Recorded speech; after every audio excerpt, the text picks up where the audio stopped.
Hi friends, బాగున్నారా? నేను బాగున్నానండి. ఇప్పుడు నేను చూపించేది చింతపండు పులిహోర. దానికి కావాల్సిన వస్తువులు చూడండి. ఇది అల్లం కట్ చేసి పెట్టుకున్నాను, ఎండుమిర్చి, కొంచెం బెల్లం, పచ్చిమిర్చి కట్ చేసుకున్నాయండి, కరివేపాకు, సాల్టు, పల్లీలు, శనగపప్పు, ఇది తాలింపు గింజలు ఉన్నాయి.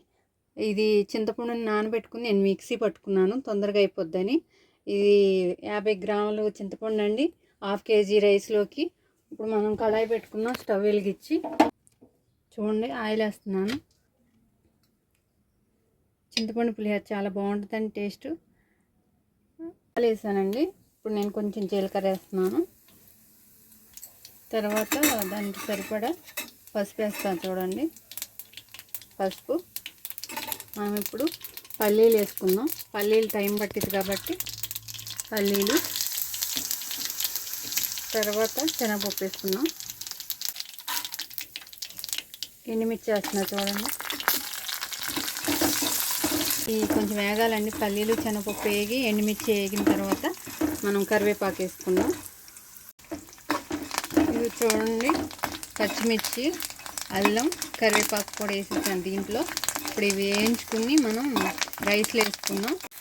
చూడండి, ఇది వేగిపోయింది. ఇప్పుడు రైస్ మీద వేసేద్దాం. వీటిని మనం దీంట్లో కొంచెం అంత ఆయిల్ వేసి చింతపండు గుజ్జు ఉడకబెట్టుకున్నాం అండి. దీంట్లోనే ఉప్పు కూడా వేసేస్తాను నేను. ఇప్పుడు పట్టుకున్నానన్నా చూడండి, ఇది చింతపండు గుజ్జు. రసం తీసే కంటే ఇలా మిక్సీ పట్టేసుకుంటే చాలా ఫాస్ట్గా అయిపోద్ది. టేస్ట్ కూడా బాగుంటుందండి. దీంట్లో ఏమి మార్పు ఏమి ఉండదు. స్టవ్ ఆపేసాను. ఇది రెడీ అయిపోయిందండి. చింతపండు పులుసు ఉడికిపోయింది. దీంట్లోనే నేను చూపించిన బెల్లం కూడా దీంట్లో వేసేసానండి. ఇప్పుడు మనం ఈ రైస్లో దీన్ని వేసి కలుపుకుందాం. ఇలా ట్రై చేయండి, చాలా ఈజీగా చేసుకోవచ్చు, తొందరగా అయిపోద్ది. ఈ చింతపండు పులిహోర అంటే లేట్ అయిపోద్ది, చేయలేమని ఇంకా వేరే పులిహోరలు చేసుకుంటూ ఉంటారు. కానీ ఈ పద్ధతిలో చేశారంటే మీకే తెలుస్తుంది చాలా ఈజీగా చేసుకోవచ్చు అని. ఇదిగో ఫ్రెండ్స్, చూడండి, చింతపండు పులుసు వేసి కలిపేశాను. పులిహోర రెడీ అయిపోయింది.